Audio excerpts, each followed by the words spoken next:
নির্বাচন বানচাল করার পায়তারা করছে, এটা তাদের পূর্ব পরিকল্পিত। হাদিকে গুলির প্রতিবাদে জেলায় জেলায় বিএনপির বিক্ষোভ, স্লোগানে স্লোগানে মুখর রাজপথ। জুলাই যোদ্ধার উপর হামলার প্রতিবাদে একট্টা বিএনপির নেতাকর্মীরা। ইনকিলাব মঞ্চের মুখপাত্র শরীফ ওসমান হাদিকে গুলি করার প্রতিবাদে শনিবার জেলায় জেলায় বিক্ষোভ করে দলটি। এতে বিএনপির বিভিন্ন সহযোগী সংগঠনের নেতারা অংশ নেন। ওসমান হাদির ওপর হামলার পরিকল্পিত ষড়যন্ত্রের অংশ মন্তব্য করে দ্রুত আসামিদের গ্রেপ্তারের দাবি জানান তারা।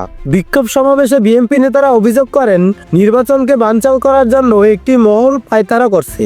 এই ধরনের হামলার মাধ্যমে ভিন্নমত দমন করা যাবে না জানিয়ে হামলাকারীদের আইনের আওতায় আনার দাবি জানান তারা। দেশের মানচিত্র, সার্বভৌমত্ব ও নির্বাচন নিয়ে ষড়যন্ত্র চলছে মন্তব্য করেন বিএনপির কেন্দ্রীয় নেতারা। শেখ হাসিনার নির্দেশে ওসমান হাদির ওপর হামলা হয়েছে অভিযোগ করেন তারা। হাদির ওপর হামলার প্রতিবাদে বিক্ষোভ মিছিল করছে জুলাই মঞ্চ। জড়িতদের দ্রুত গ্রেপ্তার ও দৃষ্টান্তমূলক শাস্তির দাবি জানান বিক্ষুব্ধরা। হাদির উপরে যে আক্রমণ হয়েছে তার তীব্র নিন্দা ও প্রতিবাদ জানাচ্ছি।